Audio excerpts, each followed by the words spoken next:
Gaskiya garin nan domin Allah kai ni gaba ɗaya garin nan zahi na rantsi da Allah nake ji na rasa kuma dalilin da ya sanya nake jin zahin nan amma ba zahi ɗaya ba kaɗai aboki na hada na aljihu. Ai dole ka zuba ban zahi ai ba ma wanda ya kuma na aljihu. Gaskiya ƙware da gaske. Gari ya ɗau zahi. Yanzu nan ka ga waya ta nan gurin ko caji nan na kai batar amma saboda naira 20 ina zan anso wallahi tallahi ina tsoron je hana. Wai kai baka sani ba. Ina jin ka. Kuke ta wasu labarai zahi mai rashin kuɗi. Ni da raina ɓata yake. Ina can na yi samu cikin ɗakina na ajiye jira nake sai dare ya yi in je in ɗame su in je in zubai. Jiya da sauro ya takura mu.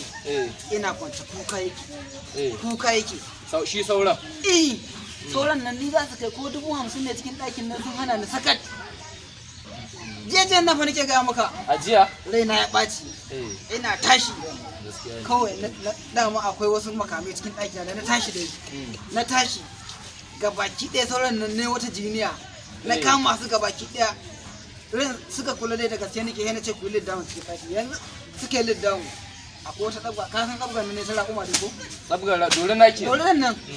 Na bi ɗaya ba jina duk wani na buga jini fatsal bayan shi duk wani na buga jini fatsal yanzu aka sa ne musu na sa su da wani jira suke ne wannan ai kai ne shehu na Allah kai Allah aboki na wannan yana ganin ya cike tashi mutu tun ka mun kwaran kwatsa ta fa ita me kuke nufi wai duk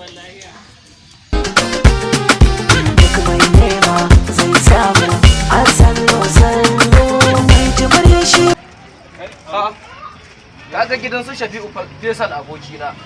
Wai abokin nan naka na da. Yi wallahi. Kai ga nan naga dan ƙarya ne wallahi. Kai bari kai dai kana da jiran nan. Bari in kira shi waya ka san ka ji ƙarya. In dai zan zurutun ƙarya ne kake so. Bari in kira shi a waya. Allah malam. Ina zuwa. Bari in dalu. Malam.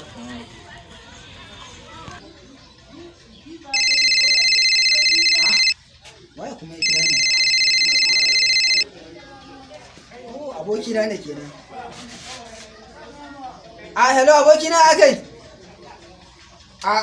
Ina filin wallo. Yanzu nan muka tashi wallo ma. Oke kofar gidanmu. Kai hakuri ka same ni filin wallo. Kai abokina wai baya nan. Bai nan to tunda wai yana filin kwallo. To tunda baya nan mu shiga mana mu je mu gaida mama su ko kuma fa haka ne. Kaga ba za ta ji daɗi ba. Bismillah mu je.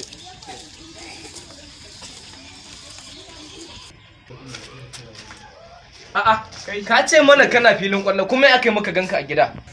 In ba shigowa ta kenan yanzu nan daga filin kwallo nake. In ƙarya nake America ta kawo mun hari.